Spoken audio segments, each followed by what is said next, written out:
Hello everyone, happy October. The sweaters are out, the cozy candles are burning, and all of the fall recipes are waiting to be cooked. I used to be a full-on summer girl. I had no interest in fall, and I was sincerely missing out. I am really trying to make up for lost time here. I love all the cozy vibes of fall, and I'm ready for it. I know that the weather is going to get a little rough for some of us, and honestly, it's still too hot here to be wearing this sweater, but I'm all in. But before the weather gets a little rough for us, I hope that we can make use of it and skate in the nice weather for as long as it lasts. And for those of us who love skating inside, myself included, everything that I teach in this room inside. It is a pretty small space, so everything can be done with limited space. Everything that I teach, including the practice and the choreography, everything is linked together and builds on each other. So with every skill, no matter what level you are, I try my best to talk through the beginning, middle, and how to advance it. And within the practice, you will find that those things that I recommend practicing will talk about how to move it forward as you progress. Everything that I talk about can be accessed through my memberships on my website and on YouTube. All right, so let's get into it. This month we have brand new choreography to Goo Goo Muck by the Cramps. If you watched Wednesday that came out last year on Netflix, it is the song that is used in the dance scene that was made very, very popular, and people did this to Bloody Mary by Lady Gaga as well. So you can use either song, whatever you'd like. It's some nice spooky choreography. My favorite thing about it is that Wednesday is known for being very deadpan, and so I tried my best to keep that look, the kind of spooky vibe during the choreography, but honestly, it is so hard not to smile when I'm dancing on skates, so I did my best. Our drills and skills for week 1, we are doing drill 7 and the C-step. Drill 7 is labeled strut training, and when you think about the strut walk, yes, it is just a nice fun move to do, but it is also really good practice for transferring weight. So we're going to work on free leg control within this drills video. It is all about that free leg control, lifting, using the thigh, using your calves, using every part of your leg, including your hip and your butt, while also, of course, tightening that core to make the free leg movement nice and controlled. This will help in your 1 foot balance and transitioning your weight from one foot to the other. So that leads us into our C-step, which is our skill for week 1. The C-step is a very nice, fun move that does not take up a lot of space, but it's really, really good practice for your inner back edges. It is 1 foot doing an inner edge and then the other foot doing an inner edge, literally making a C on the ground, and you transfer from 1 foot to the other foot, really alternating it back and forth. When you get a little bit more comfortable with this move, you can start to add a little bit of a bounce, and you can bend as you plant the foot, lightening the weight as you draw that inner back edge, bend the knee, come up a little bit. Now, when I say come up, I never mean come up to a straight leg, but you will eventually learn how to lessen the weight to make it easier to roll the skate. To practice for this skill, I recommend doing backward scissors first. Now, backward scissors is both feet on the ground doing an inner back edge. So instead of 1 foot at a time, like in the C-step, you can do both feet at one time, creating a lot more balance. You'll also develop that rhythm of bending and coming up throughout the scissor. I then recommend moving on to backward edges. So like I said, the C-step works on that inner back edge, but we can't forget about that outer back edge. So when we are skating, I always recommend coming back to the edges no matter what level you are. That is honestly the first thing that I do when I put my skates on, is an outer forward edge, inner forward edge on each foot, and then turn around backward, outer back edge, inner back edge. I will say this when we move on throughout the month, but the rockover is my favorite way to warm up. It's outer, inner, just doing it over and over until I am warmed up, until my knees are comfortable. When you are doing backward edges, please make sure to bend your knees and use your butt to help you balance. So we don't want to look forward. The most common thing that I see when we are learning backward skating is bending forward to kind of look down at our feet. There's nothing something interesting happening down there, I promise you. So if anything, if you're not looking straight, I want you to look back behind you to make sure you're not going to run into anything.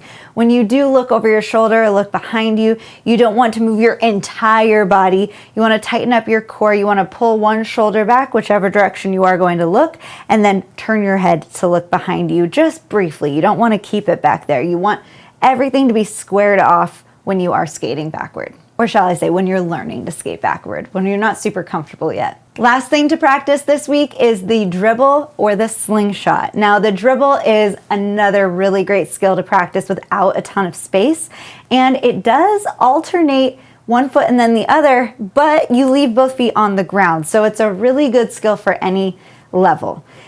Now, when you do the dribble and you start to get really comfortable, you can then add the rotation to make it the slingshot, which is kind of like doing a C-step.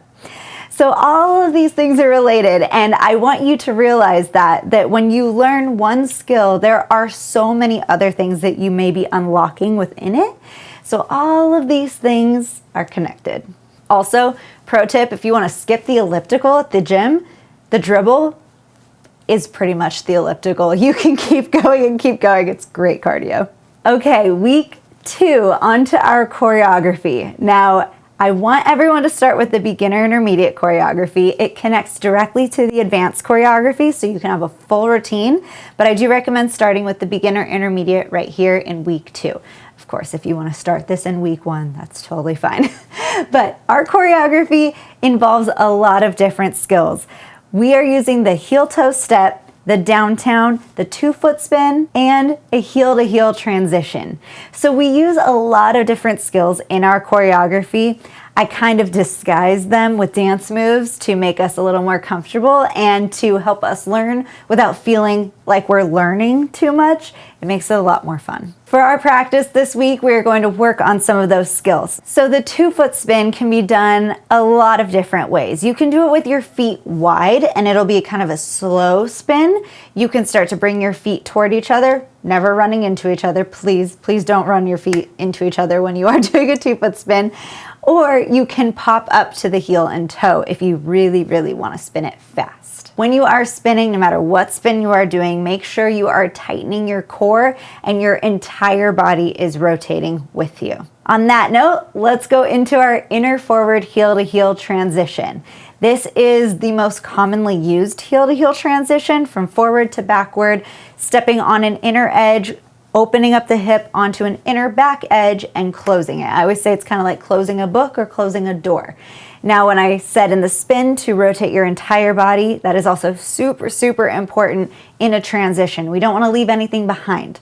So when we are transitioning, we have to make sure we start one way, we open everything at the same time. Our entire body is working together to open that book and close that book. When you do finish your transition, make sure to really bend your knees and again, stick that booty out a little bit. I like to arch my back and think booty out and chest out, all to balance myself out, because we really, really want to make sure we have balance back there when we are skating backward.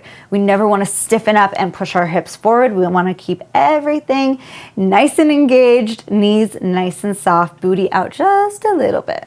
Now, lastly, into our downtown. Now, I think my favorite part about this choreography is that I do a downtown with like a little subtle shimmy. You don't have to do anything too crazy. The downtown is super fun because you can make it kind of sloppy as you get better at it, which sounds very counterintuitive, but I will explain it a bit.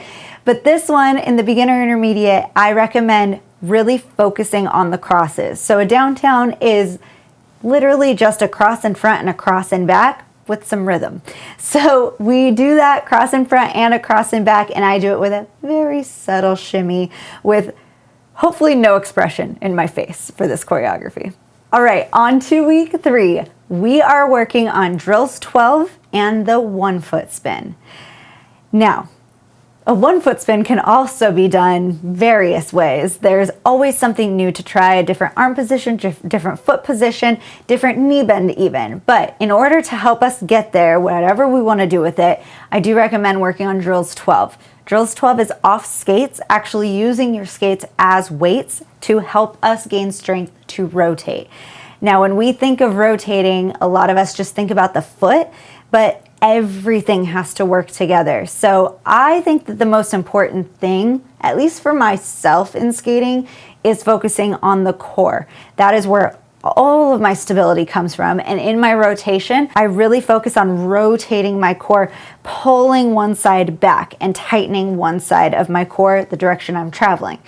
Now with that, I do think it's helpful to hold weights to really force us to engage that, because when we're skating, sometimes we like to flail around a little bit, and that is not going to help us in our spins. We can't really spin while flailing arms around. Even when we are doing something artistic with our arms, everything is intentional. Everything is really nice and tight and in its place.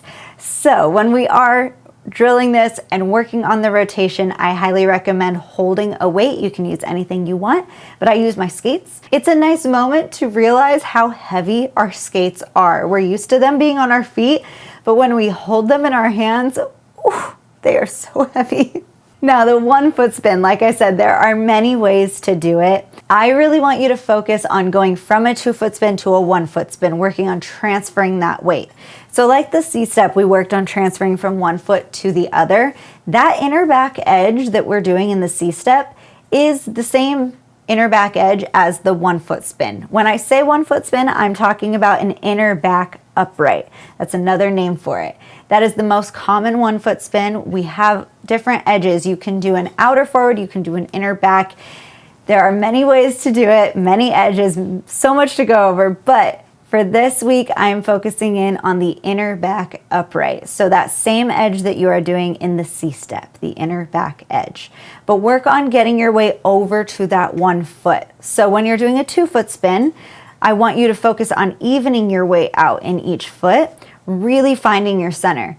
Then when you move on to the 1 foot spin, I want you to focus on transferring that weight to 1 foot and re-finding that center. So that center is going to be over that knee that you are standing on. You want to make sure your core is nice and tight. You're pulling everything around. Again, with that rotation, we have to make sure our head, shoulders, knees, and toes, everything is working together.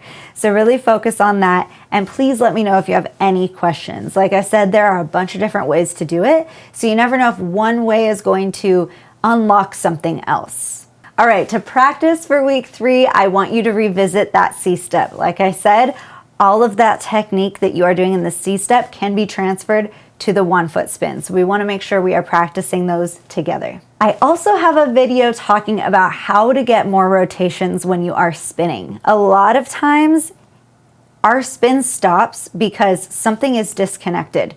So when we focus in on how to get more rotations, we really have to work on tightening certain things up. Now, for me, like I said, my core is most important. For some people, it's the shoulder. For some people, it's just a matter of realizing that they're not turning their head. So there are many things to look at. There are many things to work on. If you can film yourself and review the video, I know it can be one of the hardest things to do. We are our worst critic. I know. I used to hate watching myself skate, and I still do when I'm really trying to work on something. It's awful, but I promise it is the best way to see what you are actually doing. We have to be honest with ourselves, and we have to look at our video and see what we can fix. And like I said, please let me know if you have any questions. I am happy to help you. And lastly, our edge rockover. So like I previously mentioned, this is my absolute favorite way to warm up. A rockover is going from one edge to another. So when you are skating on one leg and you press an outer forward edge and then you rock over to the inner forward edge, some of us do that on accident and we don't mean to switch over to another edge, but when you learn how to do it on purpose, that's really good.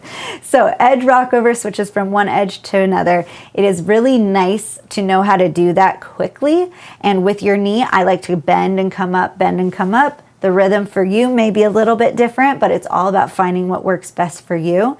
It's really great when you need to avoid something very quickly on the floor. So whether it's a toy in your house, whether it's a rock when you're outside skating, whatever it may be, an edge rockover is a very quick, very good way to avoid something. It's also very pretty. All right, lastly, week 4, our advanced choreography. Now, of course, there are a lot of skills within this choreography. And like I said earlier, this goes directly after the beginner intermediate. So it's nice because I was gonna say the beginner intermediate is kind of like a warm-up for the advanced. But it's really nice and challenging because it is definitely more difficult than the beginner intermediate. And of course, we're already a little bit tired after doing the beginner intermediate. But that's just how it goes. And it is really fun to do all of it connected. So I do hope you check it out. No matter what skill level you are, I do suggest checking out the advanced.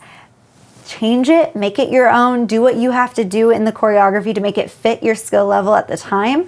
But challenging yourself to work up is not a bad thing. It can be a really, really great thing. I do credit a lot of my success in skating, and especially in competitive skating, to the fact that I learned really difficult dances. In dance skating, there are set pattern dances.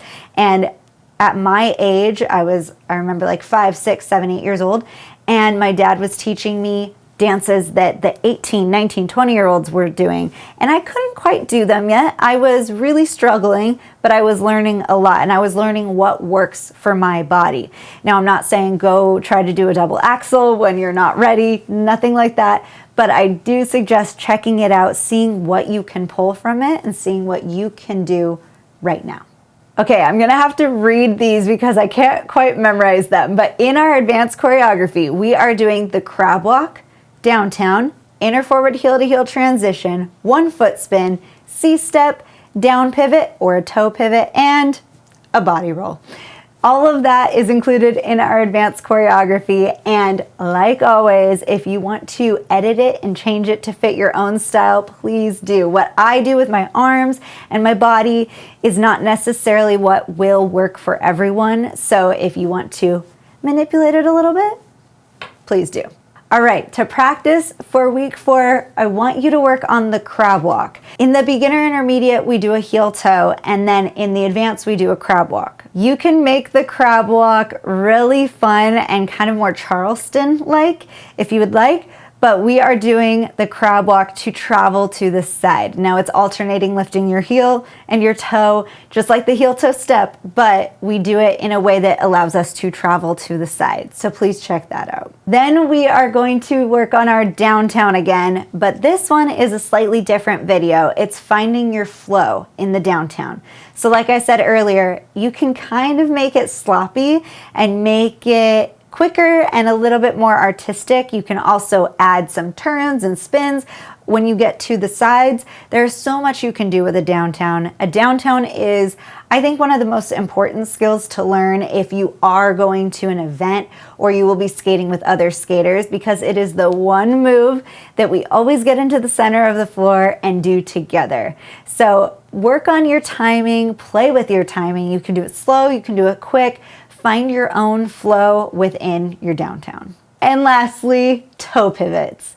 Now, I do this in the choreography at the very end when it says you better duck. I do a down pivot. Now, pivots can be done on your toes. It can be done on your toe stop. I do them on my toe stop, but if you're not wearing toe stops, if you don't like to wear toe stops, that's totally okay. You can actually do it on your toe wheels. It is a little bit more difficult. You really have to know where to put your weight in those toe wheels and where to hold it. Just remember, knee over toes at all times. So whether you want to do this on your toe wheels or your toe stop, doesn't matter. You can do toe pivots forward, you can do them backward, you can do them up, you can bend a little bit, or you can bend a lot. Now, one of my favorite ones to do is my right outer back. So I plant my right toe stop, and as I get ready to do the pivot, I am moving my left skate around on an inner back edge. I bend my knee and I sink down. This one is my favorite one. It's my favorite spinning direction. It is a really comfortable down pivot for me. But the secret cheat code of this is that you can use your hands on your thigh or your knee to help yourself back up. So a lot of people tell me, they're like, I can't get down and then get back up. Like, that is so much work. There's a little cheat code for that. You just place your hands on your thigh or your knee and push yourself back up. But when you do that, you want to make sure you do it gradually. You don't want to pop down and you don't want to pop up. Everything needs to be nice and slow, intentional, and just really, really focusing in on those certain key things like soft knees. You never want to drop it and you never want to pop up. Soft knees and tightening your core. Again, since you are rotating, make sure everything is rotating together. So that's it. That's the month. At the end of every month, I encourage you to submit your progress. I don't care if you do the choreography, if you do a skill, if you do a drill, anything that you are proud of, I want you to submit for the community progress video. It is amazing to look back on this, and I know that I myself don't go back and look at my own video. I like to go back and look at the whole community progress video. And it's just a nice reminder that we are all in this together and we are all progressing at our own stages. It is such a beautiful thing. I hope you never, ever get mad at yourself for not progressing or simply, this is the most common one, not progressing quickly enough.